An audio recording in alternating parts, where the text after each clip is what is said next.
Welcome back to the System Read podcast. I'm Marcus, and today we are diving into what I genuinely believe is the most important book of the digital age, Johann Hari's Stolen Focus. Sarah, I've been vibrating at the speed of Snapchat just thinking about this. We are living in a system that is quite literally pouring acid on our attention every single day. Vibrating at the speed of Snapchat? Marcus, that sounds like a diagnosis, not a teaser. Look, I've read the book too. It's a compelling narrative, sure, but I'm skeptical. Hari spends 300 pages essentially blaming everyone except ourselves. He treats us like we're these helpless, fallible sacks of meat being manipulated by malign magicians in Silicon Valley. I think he romanticizes a past where everyone was apparently reading Tolstoy in a sun-drenched meadow. But it's not just a feeling, Sarah. The data is stark. We have the first proof in history that our collective attention span is rapidly shrinking. Hari cites a study where a student's median focus on any one task was just 19 seconds. 19 seconds! You can't even form a coherent thought about an AI prompt in 19 seconds. This isn't a personal failing, it's a systemic engineering project. Your distraction is their fuel. Is it really stolen, though? Or are we just handing it over for the dopamine hit? People have complained about attention for a millennium. Medieval monks were whining about their minds wandering centuries before TikTok. Distraction is part of the human condition.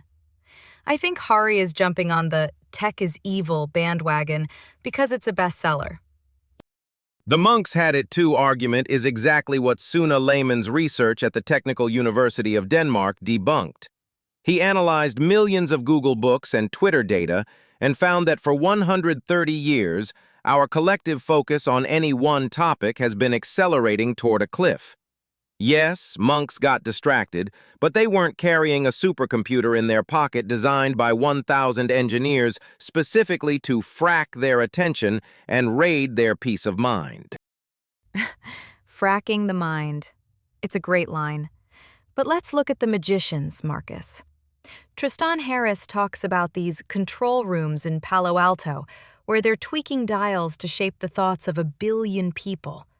It sounds like a sci-fi thriller. But the reality is simpler. It's capitalism. These companies make more money the longer you stare at that screen. They're not trying to destroy civilization. They're just trying to hit their quarterly targets. If you're the product, don't act surprised when you're sold. But that's exactly the point. The voodoo doll model. Asa Raskin explained it perfectly. They have a digital model of you, and they test hundreds of thousands of twitches on that doll to see what keeps you scrolling. That's why your TikTok feed is so addictively perfect. It's not a tool, it's a puppet show where you are the marionette. And let me guess, the solution is just to unplug? Marcus, I work remote.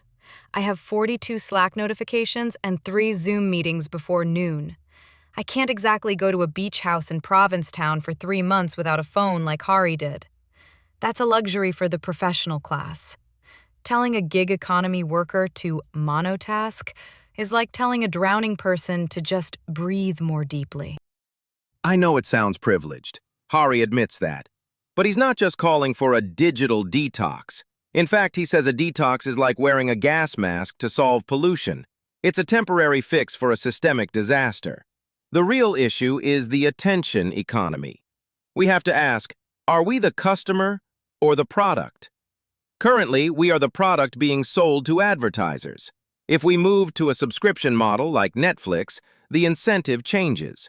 Then, the app's job would be to satisfy our intentions, not just capture our attention. A subscription to Facebook? Good luck selling that to the masses. But let's move to the cognitive cost. Hari talks about switch cost effect. The idea that if you're interrupted, it takes an average of 23 minutes to get back to the same state of focus. It's terrifying. Most office workers never get a single hour of uninterrupted work in a day. We're in a constant state of cognitive degradation. Think about what that does to our IQ. One study found that being interrupted by emails and calls dropped worker IQ by 10 points. That's twice the impact of smoking cannabis. We would literally be more productive if we were stoned at our desks, but left alone. Well, that would certainly change the office culture. But seriously, Marcus, look at the rise of ADHD. Hari goes upriver to find the causes. He points to stress, poor nutrition, and even pollution.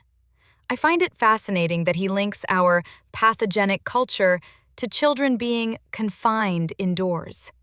We've taken away free play, the very thing that trains the bouncer in the brain to filter distractions. And we've replaced it with high-stakes testing and a Jack Bauer work culture, where even doctors are fetishized for staying awake beyond reason. We're raising hypervigilant kids. If a child's environment is chaotic or stressful, their brain shouldn't pay attention to a math book. It should be scanning for danger. We call it a disorder, but often it's a natural response to a world that doesn't meet their biological needs. But Marcus, this is where it gets dangerous. If we say it's all environmental, we risk victim-blaming parents or ignoring the biological reality of those who truly need medication. Hari's skeptic, Dr. Sami Tamimi, argues that ADHD isn't even a diagnosis, just a description of behavior. That's a massive slap in the face to millions of people struggling with executive dysfunction. He's not saying the struggle isn't real. He's saying the cause might not be a broken brain, but a broken world. Look at the Finnish school system. They have almost no ADHD diagnoses, and they prioritize free play every 45 minutes. They don't start formal school until age 7. They're among the most literate and happy people on Earth. They didn't fix the kids, they fixed the environment. Fine. Let's say we accept the environment is the problem. But look at Hari's own experience with cruel optimism. He interviews Nir Eyal, the author of Hooked, who says distraction is your personal responsibility. Just push the fucking button and turn off notifications. Eyal argues that we need to adapt to the tech, not ban it. Nir Eyal is the classic cruel optimist. He wrote the book on how to get people fiendishly hooked and then tells them it's their fault if they can't put it down. It's like the diet industry telling people to count calories while the food supply is flooded with ultra-processed junk designed to override their fullness signals. Systemic problems require systemic solutions. You can't tell a person to use willpower against 1,000 engineers whose salary depends on breaking that willpower. You're really leaning into the attention rebellion thing, aren't you? Hari's 3 big goals: ban surveillance capitalism, a 4-day work week, and restoring childhood play. It sounds like a socialist manifesto for the 21st century. It's a liberation movement. We used to think women's rights were impossible in 1962. We used to think lead paint was a gift of God from General Motors. We banned lead because it damaged children's brains. Why aren't we banning the digital lead that's doing the same thing to our collective cognition? Because lead paint didn't allow you to order a pizza in 30 seconds or see your niece's birthday photos from 3 states away. Tech has benefits, Marcus. AI recommendations can be helpful. TikTok can be a creator economy engine. We can't just turn it off without crashing the entire infrastructure of modern life. But we don't have to crash it. We have to redesign it. Asa Raskin's invention, the infinite scroll, literally sucks 200,000 human lifetimes away every day. He feels dirty about it now. We can have the internet without the behavioral cocaine drip feed. We can have social media that acts as a trampoline to get us back into the real world, rather than a vacuum that sucks us in. I worry that we're romanticizing deep work while the planet is literally on fire. Hari brings up the climate crisis. He notes that we can't solve global warming if we can't focus on a single topic for more than a few minutes. If our stadium lights, our collective attention, are broken, we can't even see the danger. let alone fight it. That's exactly why this is the defining moral struggle of our time. Attention is the prerequisite for every other struggle. If we can't focus, we can't sustain a democracy. We become vulnerable to simplistic, authoritarian solutions because we're too tired and too distracted to think through complexity. We're decohering. Decohering. That's a terrifying word. It feels like we're living through a denial of service attack on our own minds. But Marcus, look at the burnout. The right to disconnect in France, laws that say your boss can't email you at 9 p.m. That's a start. But how do we enforce that in a global, always-on creator economy? Logical. By deciding that human attention is a sacred resource, not a raw material to be mined like coal. We have to choose slowness. Slowness nurtures attention. Speed shatters it. We have to demand a screen New Deal where we reclaim our time to sleep, to dream, and to be present. Reclaim our time to dream. You're a poet, Marcus. But I'll give you this. Hari is right that we are in a race. Between the upgrading of machines and the downgrading of humans. I'm still skeptical that a rebellion is coming, but I'll tell you one thing. After reading this, I turned off my Instagram notifications. A small victory. But remember the 23-minute rule. That one notification you did see just cost you half an hour of your life. You know, what haunted me most was the story of the man at Graceland staring at the jungle room through his iPad instead of just turning his head. He was there, and he was missing it. Are we all just tourists in our own lives now? I tried to live, but I got distracted. That's the epitaph of our generation if we don't fight back. We have to move from fragmentation to flow.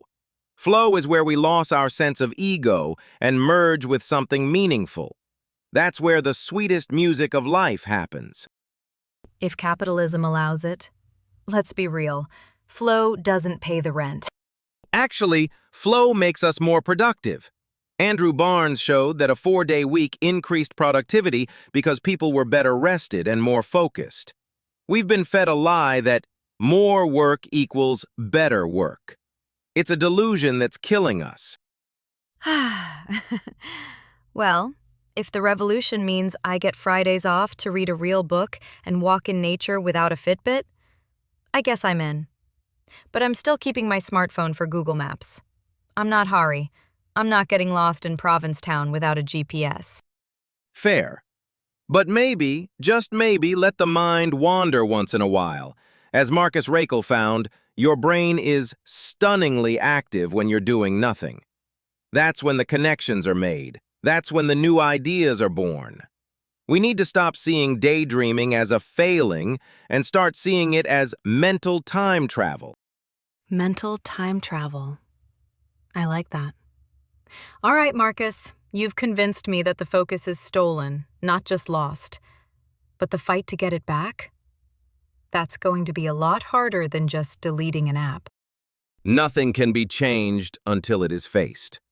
We've faced it today. Now let's see if we can turn off the light and actually go to sleep. 8 hours? Thank you for listening to this discussion on the System Read podcast.